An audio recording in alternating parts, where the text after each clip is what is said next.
Gym trainer इसलिए क्योंकि मुझे ऐसा लगता है ना कि एक औरत को इतना स्ट्रांग होना चाहिए ना कि वो कुछ भी करने से डरे ना। मुझे बहुत अच्छे से ट्रीट किया जाता है, मेरे साथ बहुत अच्छे तरीके से बातचीत की जाती है और मुझे बिल्कुल भी ये फीलिंग नहीं आती कि मैं किसी ऐसी जगह पर हूँ जहाँ पे मेल्स का ज़्यादा औहदा है। एक दिन आया जब मैंने डैडी को बोला, डैडी मुझे ट्रेनर बनना है। या देवी सर्वभूतेषु शक्ति रूपेण संस्थिता नमस्तस्यै नमस्तस्यै नमस्तस्यै नमो नमः। देवी के शक्ति रूप की जब हम बात करते हैं तो अनायासी देवी का वो चेहरा हमारे सामने आता है जो आक्रामक है और शत्रुओं का नाश करने के लिए तुली हुई है। उसमें एक शक्ति है जो हमें आभा देती है कि हमें अपनी आंतरिक शक्ति को मजबूत करना है। ये शक्ति सिर्फ पुरुषों के लिए नहीं होती, ये शक्ति विशेष करके महिलाओं के लिए होती है। आज के समाज में जब हम महिलाओं की तरफ देखते हैं तो हमारे सामने महिलाओं की छवि कोमल, सर्वदयनी और साथ लेके चलने वाले एक फ्रेमवर्क में हम उन्हें ढाल लेते हैं। लेकिन जब देवी से उनकी तुलना करते, उस शक्ति रूप से तुलना करते हैं, तो कहीं ना कहीं हमारे सामने वो भी महिलाएं आती हैं जो अपनी राह खुद चुनती हैं और संघर्ष की राह पर अकेले चल निकलती हैं। ऐसी एक संघर्ष की कहानी, ऐसी एक शक्ति की कहानी आज हमारे सामने है।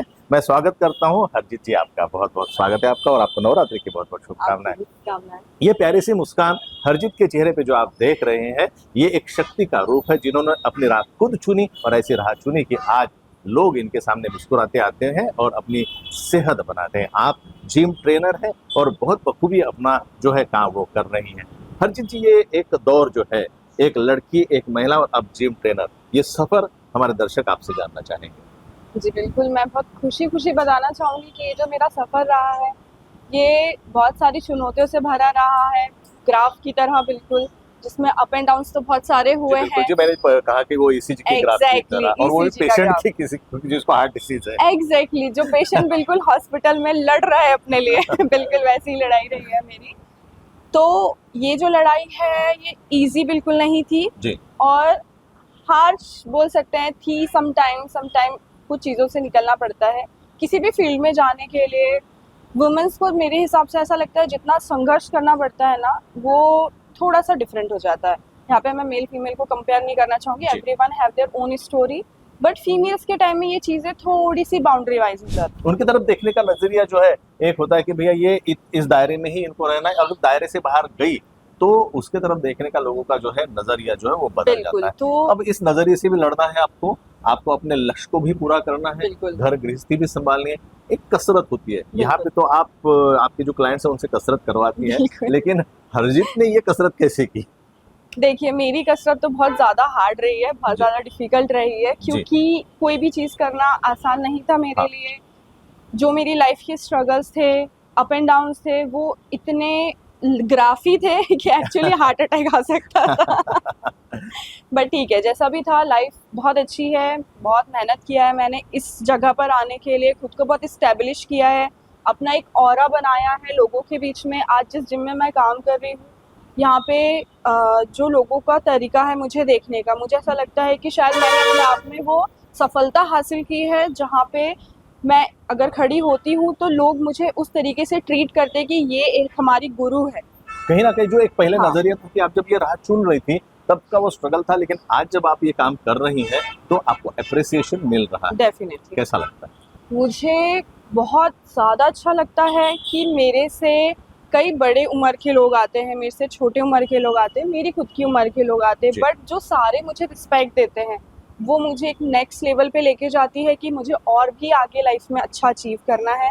जो मैंने किया है इसमें मैं खुश नहीं हूँ, क्योंकि मुझे और भी बहुत कुछ करना है लाइफ में। हरजीत, देखिए, जैसे हमने पहले बात कही कि हम एक सॉफ्ट का कोई भी आसान सी राह चुन सकते थे। आप कोई क्लर्क बन सकती थी, किसी स्कूल में टीचर बन सकती थी, कुछ भी। जिम ट्रेनर ही जिम ट्रेनर इसलिए क्योंकि मुझे ऐसा लगता है ना कि एक औरत को इतना स्ट्रांग होना चाहिए ना कि वो कुछ भी करने से डरे ना।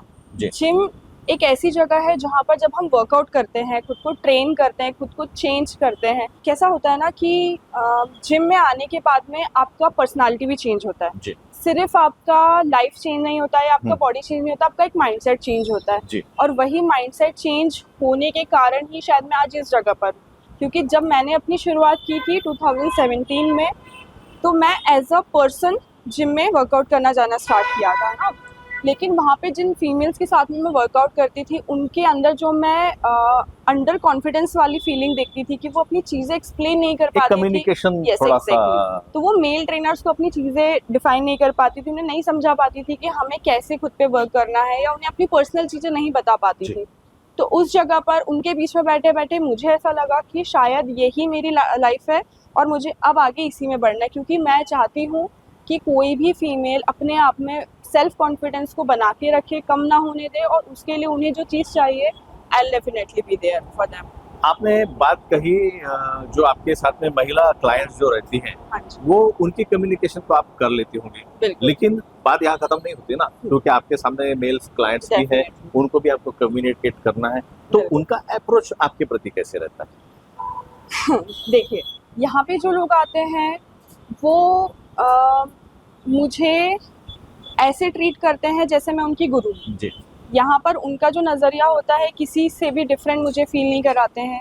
मुझे बहुत अच्छे से ट्रीट किया जाता है, मेरे साथ बहुत अच्छे तरीके से बातचीत की जाती है, और मुझे बिल्कुल भी ये फीलिंग नहीं आती कि मैं किसी ऐसी जगह पर हूँ जहाँ पे मेल्स का ज़्यादा औहदा है या मेल ज़्यादा है, बट मैं अपने आप में वो कॉन्फिडेंस फुल फील करती हूँ। So you feel that this is the place where you can feel the gender equality. Definitely.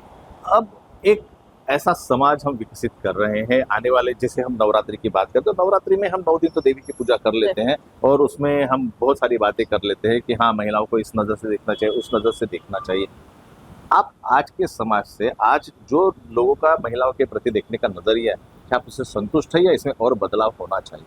मैं संतुष्ट तो बिल्कुल भी नहीं हूँ, क्योंकि मैं खुद भी उन चीज़ों से आज भी निकल रही हूँ, है ना। फैमिली, समाज, ये जो इनका जो प्रेशर है, बाउंड्रीज है, ये ऐसी हैं कि आपको कभी आगे बढ़ने नहीं देगी। ये आपको सीमित रखेगी चूल्हा चौका तक, बच्चे तक, फैमिली तक। बस उनका बस यही कंसर्न होता है कि अगर एक अच्छी लड़की, वो किस नज़रिए से साबित करते हैं कि जो लड़की घर के काम करती है, घर में रहती है, चार दीवारी में रहती है, हमारी सुन के रहती है, वही लड़की बहुत अच्छी, मतलब वो उसको एक रूप दे दिया जाता है कि इससे अच्छी तो कोई लड़की हो ही नहीं सकती। लेकिन जब एक लड़की बगावत करती है जी। तो उस टाइम पे वो लड़की हो जाती है बागी, हाँ, कि ये लड़की कैसे ये बाहर निकल रही है, क्यों निकल रही है, ये तो बिल्कुल कैरेक्टर की खराब लड़की, क्योंकि अब ये घर के बाहर निकल चुकी है। हाँ, और उसको फिर पीछे खींचने की बिल्कुल डिफ्रेमिंग बहुत ज्यादा आपके होती साथ है। में भी ऐसा हुआ होगा कई यस, बार, बहुत। तो वो मतलब स्ट्रगल हमेशा। याद आता है अभी? हाँ, बिल्कुल याद तो आता ये है। आपको कमजोर करता है कि मजबूत करता नहीं, है? ये इस स्ट्रगल के कारण ही आज मैं इस जगह पर हूँ। कि आपके जिम में सुबह से लेकर शाम तक लोग आते हैं, जी। वो कहते हैं कि हमें फिजिकली अच्छा होना है। जी बिल्कुल। एक जिम ट्रेनर होने के नाते क्या आपका सिर्फ इतना ही काम है कि उनको आप फिजिकली स्ट्रेंथ दे, या ये भी है कि आप उनको मेंटली भी उतना स्टेबल रखें कि एक ऐसे वातावरण में रखें कि उस वातावरण में वो अपने मेंटल स्ट्रेंथ को एस्टेब्लिश करके फिर अपने हेल्थ को वो एस्टेब्लिश करें?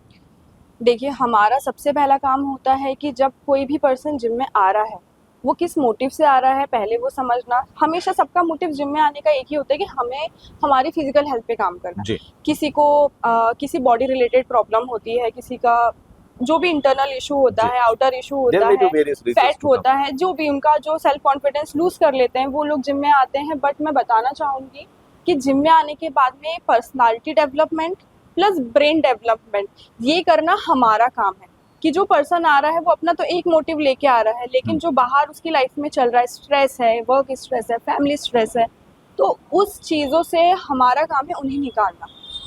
जब हम उन्हें ट्रेनिंग देते हैं तो वो ट्रेनिंग सिर्फ फिजिकल नहीं होती, वो मेंटल ट्रेनिंग भी होती है कि समाज में मैं जैसे बताया कि सिर्फ औरतों के लिए नहीं, मर्दों के लिए भी ये सेम चीज़ें लागू होती है। एक मेल पर्सन के लिए भी वही सब ऑर्डर है कि उसे भी अपनी फैमिली संभालनी है, काम का प्रेशर है, बहुत पैसा कमाना है। तो जब वो यहाँ पर आते हैं तो उनकी मेंटली जो वो सोचते हैं, वो जो भी स्ट्रेस में होते हैं, हम उस पर भी काम करते हैं उनके साथ में। एक अच्छा एटमॉस्फेयर देते हैं उन्हें कि जब वो आ रहे हैं तो उन्हें अच्छे से ग्रीट करते हैं, उनके हाल चाल पूछते हैं। फॉर एग्जाम्पल, अगर आप आ रहे हैं किसी जगह पर, I will talk to you like this, हाँ सर, ओके सर, तो वो नहीं काम करेगा। अगर मैं आपसे रिस्पॉन्ड करूंगी, कनेक्शन बनाऊंगी, तब जाके आप मुझे अपना ट्रेनर चूज करेंगे कि नहीं भाई ये पर्सन है, इसके साथ मैं वैसा फील कर रहा हूँ, मुझे अच्छा लगता है इससे ट्रेनिंग लेना। मेरा मेंटली भी, जो मैं अनस्टेबल था, यहाँ आने के बाद मेंटली स्टेबल हो गया, तो वो मेरा काम है कि सभी को वो चीज़ें प्रोवाइड करना। अब आप मुझे बताइए कि जो लड़कियां हैं वो, उनके मन में भी होगा कि हम कई जिम में जाती होंगी, लेकिन ये प्रोफेशन चुनने में बहुत कम लड़कियां जो ये प्रोफेशन चुनती है, तो मुझे लगता है कि आपको कंपटीशन कम ही होगी शायद। नहीं, कंपटीशन तो बिल्कुल सर पूरा पूरा है। लड़कियां भी आपके पास कंपटीशन में है, लेकिन एक ऐसी पीढ़ी है जो तय करती है कि हम अभी पढ़ रहे हैं और हमें भी अपने लाइफ में कुछ अलग हटके करना है, और वो चाहती है कि हम भी जिम ट्रेनर बने। तो आप उन्हें क्या सलाह देंगी? देखिए, मेरी सलाह तो उनके लिए ये रहेगी सर हम्म, कि प्रोफेशन वो जो भी चुने, जी जिसमें उन्हें खुशी मिलती है वही काम करें, जो उन्हें मोटिवेट करता है, इनकरेज करता है, जिसको करने से उन्हें खुद को खुशी मिलती है। प्रेशर, जो काम आपको प्रेशर दे, मेरे हिसाब से तो वो काम करके कोई फायदा जहाँ भी नहीं है। कंफर्टेबल फील नहीं करते। डेफिनेटली। अब मैं इस फील्ड में इसलिए हूँ क्योंकि मुझे बहुत खुशी मिलती है। ये मेरा भगवान ही समझ लीजिए आप, ये जो काम को है। भगवान समझना बहुत बिल्कुल, अपने आप में बहुत बिल्कुल, बड़ी बात है। अब कुछ लड़के सोचती हैं या उन्हें वो ही शिक्षा दी जाती है कि क्या करना आपको पढ़ लिख कर, आपको बस अपना बड़ा होना है और शादी करनी है, बच्चे संभालने हैं। ऐसी जो मानसिकता है, क्या ये चेंज होनी चाहिए या भी इट्स ओके? देखिए, मानसिकता मैं अपने पॉइंट ऑफ व्यू से दूँ तो मानसिकता कोई भी गलत नहीं होती है।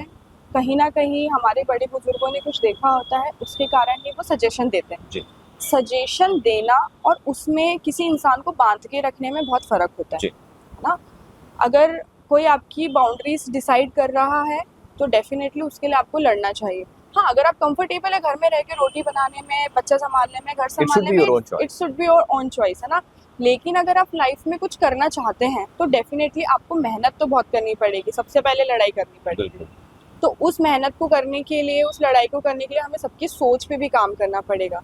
समटाइम्स होता है, कोई पेरेंट्स कहते हैं कि नहीं, हमारी लड़की घर पे रहेगी, जितना पढ़ाना है हमने पढ़ा लिया। मतलब वो अपनी एक लिमिट वो हमें सिखाते हैं कि ये हम तुम्हें प्रोवाइड कर रहे हैं, तो तुम्हें इतना ही करना है।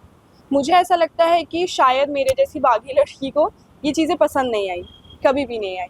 मेरी फैमिली ने एज़ सच मुझे कोई प्रेशर नहीं दिया, और आज मैं यहाँ पे जो भी हूँ बिकॉज़ ऑफ माय डैड हूँ। और अगर शायद उनका सपोर्ट नहीं होता तो शायद मैं भी यहाँ नहीं होती।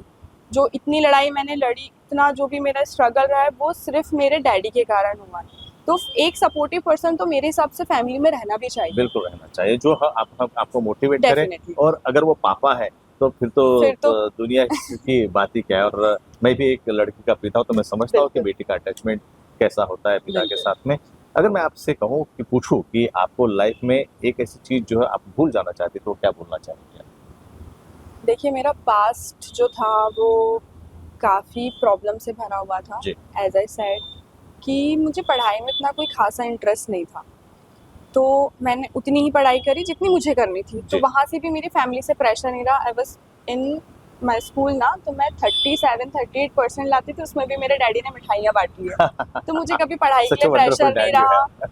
उन्होंने बोला तुझे जो करना है तू कर, कभी भी कोई प्रेशर नहीं लगा। बट मेरी लाइफ का एक टर्निंग पॉइंट आया जहाँ पे मैं सिर्फ 19 साल की थी और मेरी मम्मी की बहुत ज़्यादा तबीयत ख़राब रहती थी। तो उस प्रेशर में आके फैमिली के, ये शादी एक बच्चे की होता है ना, कि एक 2012 की बात है ये। जी तो वहाँ पे उस ज़माने में भी लोगों की सोच ये थी कि अगर हमें कुछ हो रहा है तो हम कम से कम एक बच्चे की शादी देख लें। तो उस चक्कर में मेरी शादी हुई।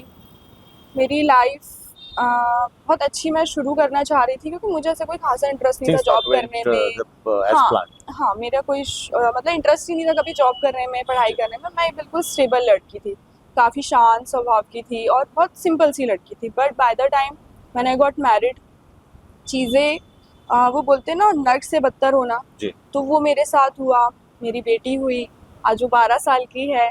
वाह। बट मुझे ये सुनने मिला कि मतलब लड़की पैदा करी है तूने, तुझे लड़का पैदा करना चाहिए था। चीज़ें काफ़ी बिगड़ी मेरी लाइफ में, बहुत सारी चीज़ें हुई है। मेरे हस्बैंड ने मेरे ऊपर बहुत सारे ऑब्लिगेशंस लगाए हैं, क्योंकि मैं उन्हें पैसे जब तक देती रही तब तक मैं बहुत अच्छी बीवी थी। जी मेरे माँ बाप बहुत अच्छे सास ससुर थे। लेकिन जब मैंने अपने लिए एक स्टैंड लिया कि नहीं, अब मैं अपने फैमिली से पैसे ला के नहीं दूंगी, तो उन्होंने मुझे क्रिटिसाइज़ करना शुरू करा, कैरेक्टर मेरा ख़राब किया। समाज के बीच में जिन्हें भी मिलते उन्हें बस ये बताते कि ये लड़की कैरेक्टर की ख़राब है। तो वहाँ से मेरे मन में ये सब चीज़ें आने लग गई कि अब कैरेक्टर तो मैं ही मेरा खुद डिसाइड करूँगी ना, कोई नहीं कर सकता। बराबर। जब मेरे फैमिली ने और मेरे किसी को, को अधिकार भी नहीं कि हाँ, पूरी दुनिया में कि कोई किसी के कैरेक्टर के बारे कैरेक्टर में पे कहे। आए।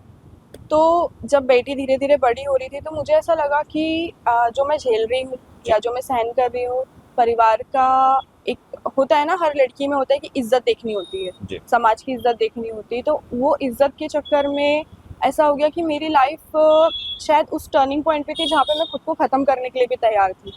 But because of my daughter, she is very pretty person I have ever meet, उसने मुझे इनकरेज किया कि मम्मी आप कब तक इस इंसान के साथ में रहोगे जो आपको मारता है, आपके साथ गलत बिहेव करता है, तो मैं तो नहीं रहूँगी। उसने मुझे बोला, At हाँ, such a tiny age.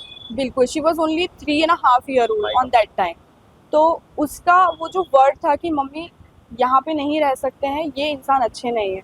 वहाँ से निकलने के बाद में 2017 में मैंने अपने आप पे काम करना शुरू करा, क्योंकि मैं थोड़ी सी हेल्दी हो गई थी। होता है डिप्रेशन में जब इंसान Yes, रहता है तो happens. वो बहुत सारी चीज़ें फेस करता है। वहाँ से फिर मैंने अपना वर्कआउट स्टार्ट किया, खुद पे ध्यान देना शुरू करा। मेरे डैडी ने एज आई सेड बहुत ज़्यादा मुझे सपोर्ट किया। एक दिन आया जब मैंने डैडी को बोला, डैडी मुझे ट्रेनर बनना है। अब मैं लाइफ में यही करना चाहती हूँ, मैं लोगों को ट्रेनिंग देना चाहती हूँ। मैं चाहती हूँ कि जिन चीज़ों से मैं निकली हूँ, कोई और अगर निकल रहा है तो मैं उसकी हेल्प करूँ। Correct. क्योंकि मैंने एक बहुत छोटी सी उम्र में काफ़ी चीज़ें देखी है, तो मैं चाहती नहीं हूँ कि कोई और भी उन सब चीज़ों से डील करे, अपने लिए लड़े। कम से कम मैं उस काबिल बनूँ कि मैं लोगों को खुद के लिए एटलीस्ट लड़ना सिखाऊँ। तो मैंने जो भी चीज़ें की है वो सिर्फ खुद के लिए नहीं की, लोगों को इंस्पायर करने के लिए की है। और यहाँ पर भी यही सेम चीज़ें होती हैं जब लोग मेरे से मिलते हैं, इंटरेक्शन करते हैं, जब उन्हें पता चलता है कि मेरी एक 12 साल की बेटी है, मैं सिंगल मदर हूँ, मैं सारी चीज़ें मैनेज कर रही हूँ, तो वो ना मुझे बहुत सपोर्ट करते हैं। इवन मुझसे सीखते हैं कि कैसे लड़ना है, क्योंकि मैं अकेली तो नहीं हूँ जो लड़ रही, बहुत लोग हैं। बिल्कुल आपने सही कहा, कई लोगों के जीवन में इस तरह के संघर्ष आते हैं, बिल्कुल। लेकिन वो खुद को ये समझते कि नहीं यार ये मेरे साथ तो क्यों हुआ। हाँ, आपकी स्टोरी कहीं ना कहीं वो इंस्पायर कर, नहीं ऐसा है, हो गया, लेकिन हो गया। इस परिस्थिति के साथ में भी अगर हम लड़े तो एक अच्छे मुकाम पर पहुंच बिल्कुल, सकते हैं, जैसे कि आप आज यहाँ पर पहुंचे। बिल्कुल। हम आपको बहुत सारी शुभकामनाएं देते हैं। अब जैसा मैंने आपको पूछा कि आप क्या चीज भूलना चाहती है, मैं चलते चलते आखिरी सवाल आपसे पूछूंगा कि आप क्या यादें भविष्य में लेके जाना चाहती है अपने साथ। मैं अपने साथ में अपना जो ऑरा मैंने बनाया है, जो मैंने अपने अंदर सेल्फ कॉन्फिडेंस बनाया है, उसको तो मैं मरते दम तक नहीं खोना चाहूँगी। और मैं चाहूँगी कि लोग उसे देख के इंस्पायर हो, जो मेहनत मैंने की है उसे देख के इंस्पायर हो। और मैं आज इस मुकाम में हूँ, इसको तो बिल्कुल आखिरी दम तक ऐसे ही स्टेबल और बहुत मजबूत हाथों से पकड़ के रखना चाहूँगी। हमारे साथ हरजीत थी, जो अपने जिंदगी की वो कहानी बयां कर रही थी, वो संघर्ष की कहानी। लेकिन आज ये संघर्ष इस मुकाम पर पहुंच गया है कि एक औरा, एक पहचान हरजीत अपनी बना पाई है। ऐसी कई हरजीत हमारे आसपास होती हैं। जरूरत है हमारे उस नजरिए को देखने की जो सिर्फ 9 दिन तक सीमित ना रहे, वो इतना बड़ा हो कि हम उस नारी का सम्मान कर सके, महिलाओं का सम्मान कर सके, सिर्फ नवरात्रि के लिए नहीं बल्कि पूरी जिंदगी के लिए, क्योंकि ये महिलाएं वो सम्मान डिजर्व करती हैं। नमस्कार।